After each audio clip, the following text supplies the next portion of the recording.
वचन दिले तू मला ह्या मालिकेच्या आजच्या भागाचे अपडेट जाणून घेऊया आपल्या आजच्या व्हिडिओमध्ये। तर आपण पाहतोय की इकडे शौर्य आणि हर्षवर्धन चेस खेळत असतो। तर आता आदित्य म्हणतो, शौर्य अरे केवढी मोठी माती खाल्लीस ते बघ तरी एकदा, आता झालं सगळं, आता तू हरणार आहेस। त्यावेळी मग ऊर्जा म्हणते नाही हरणार। त्यावेळी मग आता ऊर्जा ही शौर्याला एक चाल सांगते। आता शौर्य ती चाल खेळतो आणि त्याच्यानंतर मग हर्षवर्धनची चाल असते। आता हर्षवर्धनला मात्र चाल खेळता येत नसते। तोपर्यंत त्या ठिकाणी आजी येते। आजी तिकडे येते आणि मग लगेचच दिव्या म्हणते की खरंच आईसाहेब, अहो तुम्ही आलात आणि तुम्ही एवढ्या बऱ्या आहात हे बघून मला खरंच खूप भारी वाटतंय, खूप बरं वाटतंय। त्याबरोबर मग आदित्य हा सुद्धा तिकडे येतो आणि म्हणतो, हो गा आजी, खरंच मलासुद्धा खूप बरं वाटतंय तुला हे असं फ्रेश बघताना। त्यावेळी मग लगेचच आता आजीला असं त्या लोकांनी म्हटल्यावर आजी म्हणते, अरे हो, मी एकदम हेल्दी आहे आणि एकदम फ्रेश आहे। त्यावेळी मग आता ऊर्जा विचारते, फळं चिरून ठेवली होती ती खाल्लीत का? त्यावर आईसाहेब म्हणतात, हो ग बाई हो, खाल्ली, फळंच खाल्ली आणि मगच खाली आली। त्याबरोबर लगेचच मग शौर्य विचारतो, आणि आजी गोळ्या घेतल्यास का महत्त्वाच्या? त्यावर लगेचच आईसाहेब म्हणतात, अरे ऊर्जा असताना माझ्या गोळ्या चुकतील असं तुला वाटतंय का? ते सगळं डिपार्टमेंट तुझ्या बायकोकडेच आहे, त्यामुळे ते सगळं वेळेवरतीच होतं आहे। त्यावेळी लगेचच आता ऊर्जा आणि शौर्य हसतात। त्यानंतर मग आता इकडे हर्षवर्धन हा बुद्धिबळाचा डाव बघतच असतो। तर आदित्य म्हणतो, आजी अगं तू थोड्या वेळापूर्वी आली असतीस ना, तर डॅडना आपण मिळून हरवलं असतं। त्यावर मग आता विजया म्हणते, बरं आता तुम्हा सगळ्यांना कोर्टात जायचं नाही आहे का आज? त्यावेळी मग लगेचच शौर्य म्हणतो, जायचं आहे ना मॉम, असं काय म्हणतेस? त्यावर आईसाहेब विचारतात, आज कोर्टात तुमची काही महत्त्वाची कामं आहेत का रे? त्यावर शौर्य, हा नाही का आजी, अशी महत्त्वाची कामं काही नाही आहेत असं म्हणतो। त्यावर आजी ऊर्जाकडे बघतात। ऊर्जासुद्धा म्हणते, आजी नेहमीचं रोजचं आपलं रुटीनच। त्यावर मग आजी म्हणते, मग आज तुम्ही दोघांनीही नाही जायचं आहे कोर्टात? त्यावर शौर्य आणि ऊर्जा एकमेकांकडे आश्चर्यचकित होऊन बघतात आणि आजीला विचारतात, पण का आजी, काय झालं? त्यावर आजी म्हणते की आज तुम्हा दोघांनाही मी सांगते ना त्या ठिकाणी जायचं आहे। शौर्य आणि ऊर्जा विचारतात की कुठे जायचं आहे? त्यावर मग आजी त्यांना सांगते, मी तुमचं बुकिंग एका रेस्टॉरंटला केलेलं आहे, तुम्हाला दोघांनाही तिथे जायचं आहे। त्यावर शौर्य म्हणतो, आजी रेस्टॉरंट? त्यावर मग आजी सांगते, हो। अरे शौर्य, असं काय करतोस? ऊर्जाने एवढ्या मनापासून माझी एवढी काळजी घेतली, माझी सेवा केली, मला बघितलं, मग आता मी सुद्धा तिच्यासाठी काहीतरी करायला हवं ना। 3 दिवस खरं तर मला एवढं काहीही झालेलं नसतानासुद्धा ऊर्जा माझ्यासाठी करत राहिली। तिने दिवस किंवा रात्र असं काहीही बघितलं नाही। मग आता जर तिने माझ्यासाठी एवढं केलं आहे तर मी सुद्धा तिचा विचार करायला हवा ना। त्यावेळी मग आता लगेचच इकडे सगळेजण खुश होऊन जातात। तर आता आईसाहेब म्हणत असतात, काळजी करू नका, ती जागा आपल्या घरापासूनची फार काही लांब नाही आहे, ती जागा जवळचीच आहे आणि मला खात्री आहे तुम्हाला ती जागासुद्धा नक्की आवडेल। त्यामुळे आता दोघंही आज कोर्टात जाऊ नका, मी सांगितलेल्या ठिकाणी जा, दोघंजणं छान एन्जॉय करा, हनीमूनला जाऊन या दोघंजणं। त्याबरोबर आता हे ऐकून मग विजया ही नाराज होते, तर शौर्य आणि ऊर्जाला तर आनंद झालेला असतो। ऊर्जाहीपेक्षा जास्त आनंद इकडे आता खरं तर शौर्याला झालेला असतो। शौर्य म्हणतो, आजी आजी आजी, खरंच तू खूप ग्रेट आहेस आजी, यू आर ग्रेट, अमेझिंग आजी आहेस तू जगातली। त्यावेळी आईसाहेब लगेचच शौर्याला म्हणतात, हो ना, मग चला आता जा लवकर आणि आवरून या। त्यावेळी मग आता आदित्यसुद्धा म्हणतो, खरंच यार आजी, तू भारी आहेस, शौर्य एन्जॉय कर फुल आता। त्यावेळी मग आता लगेचच आजी म्हणते, हो, छान मज्जा करा आणि या काय। त्याबरोबर ते दोघंही होकार देत असतात। आजी म्हणत असते, मी सगळं जातीने बघितलं आहे तिकडचं, खूप छान मस्त रेस्टॉरंट आहे, मला वाटतंय तुम्हाला ते रिसॉर्ट आवडेलच। त्यावेळी शौर्य म्हणतो, आजी यार खरंच तू कसली ग्रेट आहेस, तू कसली जॉली आजी आहेस, तुला माहिती आहे का? त्यावर आजी म्हणते, हो मला सगळं माहिती आहे, पण आता तुम्ही दोघांनीही पहिले तर जा आणि तयार व्हा आणि निघायला घ्या। खरं तर एवढं काही झालेलं नसताना उगाच ऊर्जाला माझ्याकडे अडकून राहायला लागलं, असं आता मुद्दामून आजी विजयाकडे बघून टोमणा मारते. त्याच्यानंतर मग आता लगेचच आदित्य म्हणतो, जा भाई जा, मस्त तयार होऊन निघ. तर इकडे हर्षवर्धन हा म्हणत असतो, ऊर्जा खरंच खेळी उत्तम आहे तुझी बुद्धिबळाची. त्यावेळी ऊर्जा हर्षवर्धनकडे बघते. तर दुसऱ्या बाजूला इकडे शौर्य हा आजीला म्हणत असतो, आजी तू माहिती आहे का, तू कसली डॅशिंग आजी आहेस ते, वा ग्रेट. त्यावेळी मग हर्षवर्धन तिकडे येतो हरल्यावर आणि म्हणत असतो, खरं तर मी जर आता तुझी क्वीन मारली तर नंतर तुला माझा राजा घेता येऊ शकतो, आणि जर मी तुझी क्वीन नाही मारली तर तू माझा राजा तसाही घेणारच आहेस. त्याबरोबर मग आता लगेचच ऊर्जा ही गप्प बसते. तर आता दिव्या जी असते ती आदित्याला म्हणत असते, आदित्य मी काय म्हणते. त्यावर आदित्य म्हणतो, बोल ना. त्यावर दिव्या म्हणत असते, आपणही जायचं का ह्या रिसॉर्टला. नाही म्हणजे आपणही बघून आलो असतो ना हे रिसॉर्ट, जायचं आपण पण. त्यावेळी आता आदित्य म्हणतो, वाटलंच मला तरी ही बोलली कशी नाही. आदित्य म्हणतो, आपण आत्ता नको, आता ऊर्जा घरी नाही आहे ना, मग आईसाहेबांची काळजी कोण घेणार. तू दिव्या, तू आईसाहेबांची काळजी घे, मग पुढच्या वेळी आपण बघू. हां, आपण जायचं नंतर प्लॅन करू, आता तू आधी आईसाहेबांची काळजी घे. त्यानंतर मग आजी म्हणते, शौर्य ऊर्जा, अरे तुम्ही अजून इथेच उभे आहात, तुम्हाला मी जायला सांगितलं, जा जा आवरा पटपट आणि या. तर हर्षवर्धन आता ऊर्जा जात असताना ऊर्जाला म्हणतो, तुझ्याबरोबर बुद्धिबळ खेळायला आवडेल मला आणि जिंकायला. त्याबरोबर दुसऱ्या बाजूला इकडे शिर्के हाका मारत असतात विक्रांतला, विकी विकी, पण विक्रांत घरातच नसतो. त्याबरोबर मग आता अर्पिता तिकडे येते आणि म्हणते की डॅड आहो तो घरातच नाही आहे. त्याबरोबर मग शिर्के विचारतात, अरे सकाळ सकाळ गेला कुठे, एवढ्या सकाळी. खरं तर तो घरातून बाहेरच पडत नाही. त्यावर मग ती म्हणते, हो पण आज तो घरी नाही आहे. त्याबरोबर दुसऱ्या बाजूला ऊर्जा आणि शौर्य आजीला मिठी मारतात. आजी म्हणते, बरं चला आता आवरा लवकर आणि निघा पटपट. त्यानंतर मग आता इकडे अर्पिता म्हणते, डॅड कदाचित मॉमला माहीत असेल तो कुठे गेला आहे ते. त्याबरोबर मग आता लगेच शिर्के म्हणतात की सुवर्णा. त्याबरोबर अर्पिता म्हणते, डॅड मॉमसुद्धा घरी नाही आहे. शिर्के म्हणतात, असं कसं. त्यावर ती म्हणते, ते लग्न प्रकरण झाल्यापासून मॉम सतत जाऊन देवळात बसते.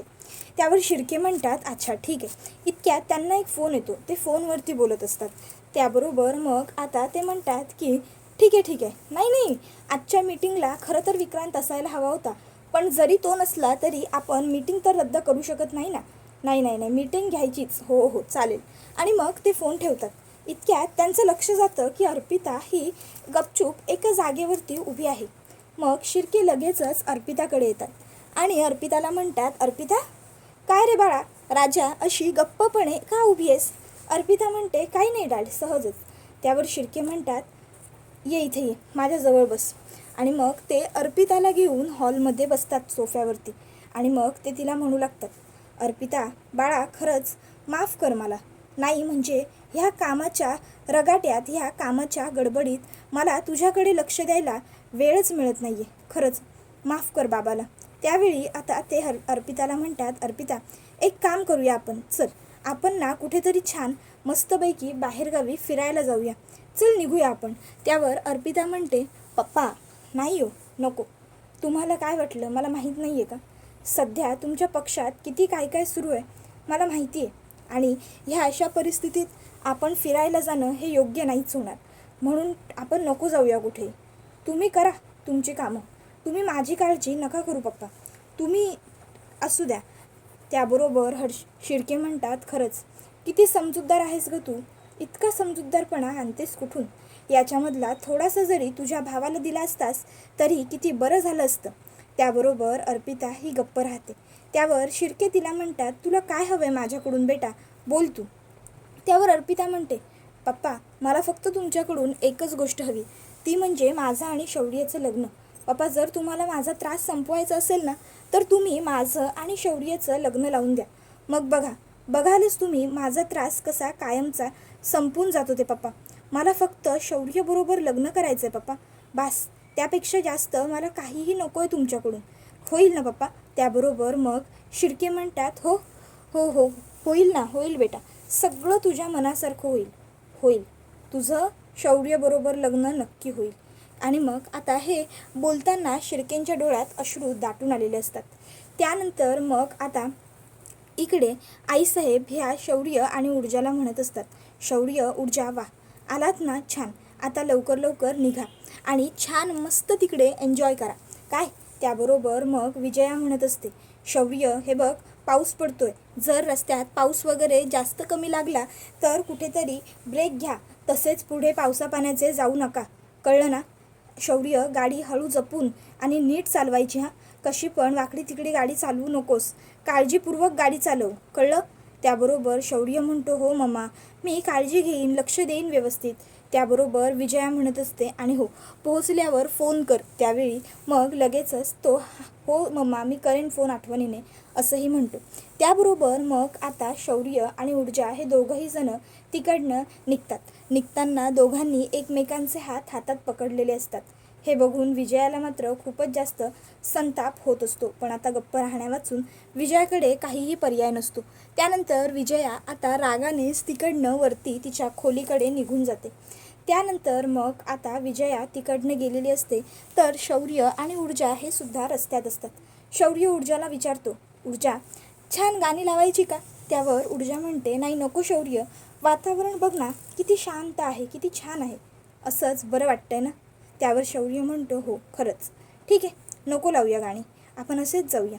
आणि मग ऊर्जा आणि शौर्य दोघंजणं शांतपणे बसून चाललेले असतात. तर त्यावेळी शौर्य ऊर्जाला म्हणतो, ऊर्जा, सीटच्या मागच्या बाजूला बघ, तुझ्यासाठी एक गिफ्ट आहे. ऊर्जा म्हणते, सीटच्या मागच्या बाजूला आता काय गिफ्ट आहे? त्यावर शौर्य म्हणतो, बघ तर खरं. ऊर्जा बघते तर तिला तिथे फुलं सापडतात. ऊर्जा म्हणते, फुलं? शौर्य, खरंच तू पण ना? पण मला कळलं नाही आहे की तुला ही फुलं घ्यायला वेळ मिळाला कधी? कधी घेतलीस तू ही फुलं? त्यावेळी मग शौर्य म्हणत असतो, बायको, मला ना तुझ्यासाठी गिफ्ट घ्यायला नेहमीच खूप आवडत असतं. त्यामुळे तुझ्यासाठी गिफ्ट मी कुठे घेतो, कधी घेतो, हे कोणालाच कळत नाही. आणि बाय द वे, आता आपण तिकडे ज्या रिसॉर्टला जातो आहे ना, तिकडे गेल्यानंतरसुद्धा तुला खूप काही सरप्राईजेस आणि खूप काही गिफ्ट्स मिळणारच आहेत. त्यावेळी आता ऊर्जा म्हणते, शौर्य, म्हणजे नेमकं तू काय बोलतोयस? त्यावेळी मग शौर्य म्हणतो, कळेल कळेल, तुला हळूहळू सगळं कळेल. बाय द वे ऊर्जा, आपल्याला तिकडे जाऊन फक्त छान एन्जॉय करायचं आहे, एवढं लक्षात ठेवा. त्यावर ऊर्जा म्हणते, हो रे, हो आहे माझ्या लक्षात, आपण तिकडे फक्त एन्जॉय करायला जातो आहे ते. पण शौर्य, खरंच आईसाहेब किती ग्रेट आहेत ना.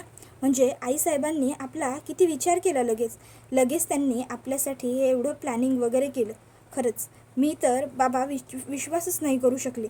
त्यावर आता दुसऱ्या बाजूला इकडे जी तीर्था असते ती आणि तिचा मित्र गौरव हे दोघंही जण कॉलेजला आलेले असतात.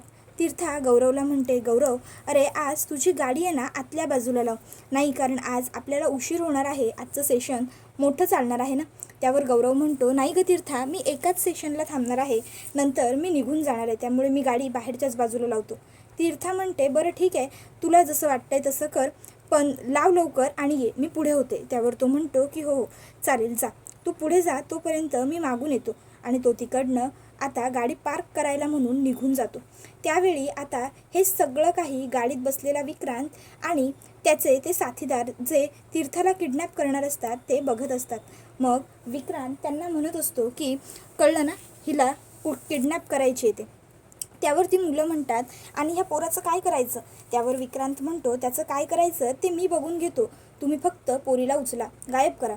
त्यानंतर मग आता विजया स्वयंपाकघरात काम करत असते. त्यावेळी तिकडे लगेचच आता दिव्या येते. दिव्या म्हणत असते, अगं बाई सासूबाई, हे काय, तुम्ही कोबी चिरताय होय? का हो, ऊर्जाने नाही का चिरून ठेवला? अगं बाई बघा, एवढ्यात विसरले, ऊर्जाला अचानक हनीमूनला जावं लागलं नाही का? त्याबरोबर विजयाला राग येतो. मग विजया रागात दिव्याकडे बघते. त्याबरोबर दिव्या म्हणते, नाही म्हणजे तशा आपल्या आईसाहेब भारीच आहेत ना, म्हणजे आपल्या आईसाहेबांनीच तर केलं हे सगळं. खरं तर सासूबाई, तुम्ही आत्ता खूप खुश असाल ना. त्यावर विजया पुन्हा दिव्याकडे बघते. दिव्या म्हणते, नाही म्हणजे आईसाहेबांनीच सगळं ठरवलं ना, आईसाहेबांनीच केलं सगळं, देवदर्शनाचंही त्यांनीच केलं आणि आत्ता हनीमूनचं सुद्धा आईसाहेबांनीच केलं. म्हणून म्हणते हो, तुम्हाला तर काही टेन्शनच ठेवलं नाही आईसाहेबांनी, हो की नाही हो सासूबाई? तुम्हाला बरं वाटतंय की नाही? आईसाहेबांनी सगळं एवढा पुढाकार घेऊन केलं शौर्य आणि ऊर्जासाठी ते बघून मला तर बाई खूप भारी वाटते. तुम्हाला माहिती आहे का सासूबाई, केवढं छान झालं इथे हे सगळं. म्हणजे आपले आईसाहेब अगदी डॅशिंगच आहेत नाही. अशा पहिल्याच आजी असतील ज्यांनी नातवाचा हनीमून प्लॅन केला आहे. काय बरोबर की नाही आईसाहेब? काय वाटतं तुम्हाला सासूबाई? त्याबरोबर मग विजयाला राग येतो. विजया दिव्याला विचारते, तुला काही काम नाही आहे का? तू कशाला आली आहेस इकडे? त्यावर दिव्या म्हणते, अगं बाई सासूबाई, हे काय तुम्ही रागवलात का? कशाला रागवताय? आता तुम्हाला माहिती आहे आता काय होणार आहे पुढे? त्यावर विजया तिच्याकडे बघत राहते. तर दिव्या म्हणत असते, आता शौर्य आणि ऊर्जा हनीमूनवरून येणार आणि मग पुन्हा त्यांना आजी काय प्रश्न विचारणार माहिती आहे? आता काय मग शौर्य ऊर्जा पुढे मनावर कधी घेताय? इतक्यात हे ऐकून विजयाच्या हातातले कांदे बटाटे खालीच पडतात. त्यावेळी आवाज होतो भरपूर. तर इतक्यात तिकडे आईसाहेब येतात. आईसाहेब म्हणतात, काय चाललंय तुमचं विजया? दिव्या. त्याबरोबर दिव्या घाबरते. ती म्हणते, मी आलेच लगेच. आणि मग ती तिकडनं निघून जाते. त्यावेळी विजया स्वयंपाकघरातच असते. आईसाहेब दिव्याकडे बघत असतात. दिव्या आलेच, खरंच आले एवढं बोलून निघते. तर आता आईसाहेब ह्या विजयाकडे बघतात. तर विजया ही मात्र आता शांत स्तब्ध उभी असते. विजया ही उभी असते. तर दुसऱ्या बाजूला इकडे शौर्य आणि ऊर्जा हे दोघंही जण त्यांच्या रूमवरती पोहोचलेले असतात. मॅनेजर स्वतः त्यांना रूमपर्यंत सोडायला आलेला असतो.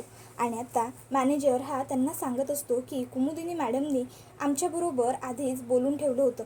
खरं तर तुमच्यासाठी शौर्यसाहेब मी सगळ्यात वरची टॉपची खोली घेणार होतो, पण काय झालं तिथे अचानक थोडासा प्रॉब्लेम झाला. सो तिथे काम सुरू आहे ना, म्हणून तुम्हाला आम्ही ही रूम देत आहोत.